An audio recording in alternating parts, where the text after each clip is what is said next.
आजच्या स्पर्धेच्या युगात अभियांत्रिकीकडे मुलांचा ओढा असल्याने अभियांत्रिकी संस्थांमध्ये तीव्र स्पर्धा सुरू आहे। त्यामुळे विद्यार्थ्यांना आधुनिक आणि गुणवत्तापूर्ण शिक्षण मिळवण्यासाठी गेली 3 दशके कटिबद्ध असणारे महाविद्यालय म्हणजे सांगली जिल्ह्यातील इस्लामपूर येथील राजाराम बापू पाटील स्वायत्त अभियांत्रिकी महाविद्यालय। कासेगाव शिक्षण संस्थेचे Rajaram Bapu institute of technology Sakharale Islampur ही एक मुख्य आणि स्वायत्त संस्था आहे।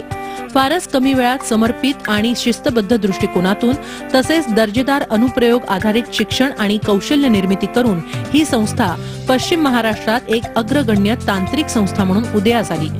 जागतिक आणि देशांतर्गत उद्योगासाठी लागणारे मनुष्यबळ तयार करण्याचे काम RIT संस्थेमार्फत केले जाते। विविध कंपन्यांतील नोकऱ्यांसाठी या संस्थेतील विद्यार्थ्यांची निवड होतीये। जागतिक दर्जाचे सक्षम अभियंते तयार करण्यात ही संस्था अग्रभागी राहिली आहे। लोकनेते स्वर्गीय राजाराम बापू पाटील यांनी 1983 साली इस्लामपूर इथे अभियांत्रिकी महाविद्यालयाची स्थापना केली। ग्रामीण भागातील विद्यार्थी हे इंजिनियर व्हावेत आणि राष्ट्र बांधणीसाठी त्यांनी योगदान द्यावे असा त्यांचा मानस होता। लोकनेते स्वर्गीय राजाराम बापू पाटील आणि त्यांच्या पश्चात माजी मंत्री आमदार जयंत पाटील आणि अभियांत्रिकी महाविद्यालयाचे गव्हर्निंग काउन्सिलचे अध्यक्ष श्री भगतसिंह पाटील यांच्या प्रेरक निर्देशक नेतृत्वामुळे ही संस्था 30 वर्षात प्रगतीपथावर पोहोचली आहे। I3RC टाइम्सच्या 150 अग्रगण्य इंजिनियर इन्स्टिट्यूट रँकिंग सर्वेक्षण 2017 नुसार RIT देशात 49व्या Rajaram Bapu institute of technology आहे। त्याला टेक्युबचं पण फंडिंग आहे। टेक्युबचं फंडिंग म्हणजे हे वर्ल्ड बँक फंडेड प्रोजेक्ट आहे, ज्याच्यामध्ये technical education quality improvement programme ह्याच्याकरता वर्ल्ड बँकेकडून फंडिंग दिलं जातं। हे फंडिंग पहिल्या फेजमध्ये 9.5 कोटीचं होतं आणि दुसऱ्या फेजमध्ये 6 कोटीचं। विविध शैक्षणिक प्रयोग, सामाजिक उपक्रम यामुळे शिवाजी विद्यापीठ क्षेत्रात स्थापनेनंतर पहिल्या दशकातच ही संस्था नावारूपाला आली। पुढे शिक्षणाच्या गुणवत्ता मूल्यांकनाचं महत्त्व शिक्षण तज्ञांनी प्रतिपादन करण्यास सुरुवात केली आणि 2003 साली शिवाजी विद्यापीठ क्षेत्रात ॲक्रिडेशन मिळवणारी पहिली खाजगी संस्था ठरली। ग्रंथालय अत्याधुनिक सोयी सुविधांसह ग्रंथालय ही कोणत्याही दर्जेदार महाविद्यालयाचे मुख्य आकर्षण असते। ग्रंथालय हे महाविद्यालय वा शैक्षणिक उपक्रमांच्या केंद्रस्थानी असते। RIT या शैक्षणिक संस्थेमध्ये 4 मजली भव्य असे वातानुकूलित ग्रंथालय आहे। अत्याधुनिक संगणकीय सुविधा युक्त असलेले ग्रंथालय हे आहे। या ठिकाणी तब्बल 80,000हून अधिक पुस्तकं आहेत। तसंच 160हून अधिक शैक्षणिक मासिकांचा समावेश असणारं ग्रंथालय हे विद्यार्थी आणि शिक्षकांसाठी ज्ञानाचा भांडार आहे। 24 तास उपलब्ध असणाऱ्या या ग्रंथालयामुळे विद्यार्थ्यांना एक नवी आशाच मिळाली आहे। आमचे बहुतांशी प्रोजेक्ट हे ॲग्रिकल्चर बेस असतात।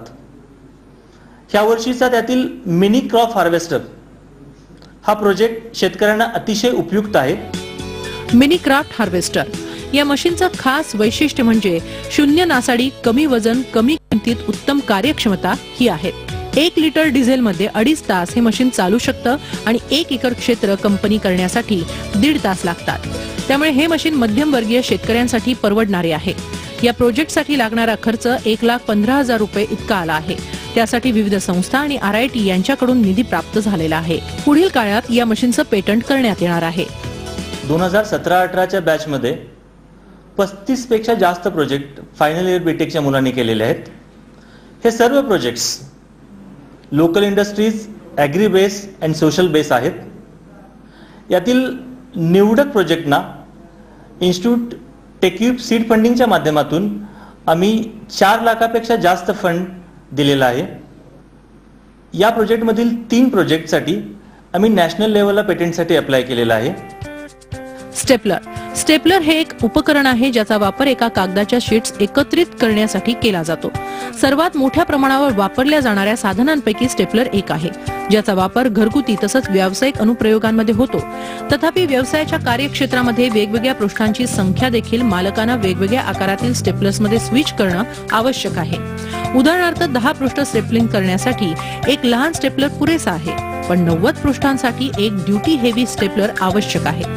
ऑपरेटरला स्टेपलर बदलताना येणारा थकवा दूर करणं आवश्यक असतं। या समस्यांचं निराकरण करण्यासाठी 3 वेगवेगळ्या आकाराची पिन्स एकाच युनिटमध्ये समाविष्ट करण्यात आली आहेत। त्यामुळे ते मल्टी साइज स्टेपलर बनते। आमच्या विद्यार्थी व गाईड यांनी लोकल झेरॉक्स सेंटर मशीन असतील, गव्हर्नमेंट ऑफिसेस असतील, आणखी कॉर्पोरेट ऑफिस असतील यांच्यामध्ये सर्वे केला। या सर्वेमधून असं निदर्शनास आलं की 3 डिफरंट साईजचे स्टॅपलर्स आहेत, तर why not only 1 stapler including this 3 sizes. So हा कन्सेप्ट घेऊन आमच्या मुलांनी मल्टी साइज स्टॅपलर तयार केला. यावर्षी फायनल इयरच्या विद्यार्थ्यांनी 35 पेक्षा अधिक विविध विषयांवरील प्रोजेक्ट्स केले आहेत. हे सर्व प्रोजेक्ट स्थानिक औद्योगिक कृषी इत्यादी विषयांवर आधारित होते. त्यापैकी 3 प्रोजेक्ट्स नॅशनल लिव्ह पेटंटसाठी अर्ज करण्यात आले आहेत. त्यासाठी bhel vending machine, multi size stapler आणि मिनी क्रॉप हार्वेस्टर हे प्रोजेक्ट विशेष वाखाणण्याजोगे आहेत. सविस्तर सांगायचं झाल्यास भेळ वेंडिंग मशीन हा प्रोजेक्ट लोकल भेळ विक्रेत्यांच्या मागणीनुसार तयार करण्यात आलेला आहे. सदर मशीन हे लोकल विक्रेत्यांबरोबरच शॉपिंग मॉलसाठी देखील उपयुक्त आहे. भेळ मेकिंग मशीन हा आमचा सगळ्यात उत्तम प्रोजेक्ट आहे. यासाठी आम्ही भेळ वेंडर्स लोकल आहेत त्यांचा सर्वे केला. या सर्वेमधून त्यांच्या ज्या रिक्वायरमेंट आहेत त्या आयडेंटिफाय केल्या आणि त्या रिक्वायरमेंट फुलफिल करण्यासाठी आम्ही ऑटोमॅटिक भेळ मेकिंग मशीन तयार केलं. ह्या भेळ मेकिंग मशीनमधून तयार झालेली भेळ ही टेस्टी व हायजेनिक असल्यामुळं ह्या मशीनची मागणी लोकल वेंडर्स बरोबरच शॉपिंग मॉलमध्ये जास्त असू शकते. या साऱ्यामुळे दरवर्षी 80% अधिक विद्यार्थी नोकरी व उच्च शिक्षणासाठी निवडले जातात. देश विदेशातील हे असंख्य माजी विद्यार्थी मोठ्या अभिमानानं RITच्या विकासातही सतत योगदान देतात. उज्ज्वल भवितव्याची हमी हे RITचे अभिवाचन सार्थ ठरत असल्याचं समाधान नियामक मंडळाला आणि अध्यापक वर्गाला लाभते आहे, यात संदेह नाही.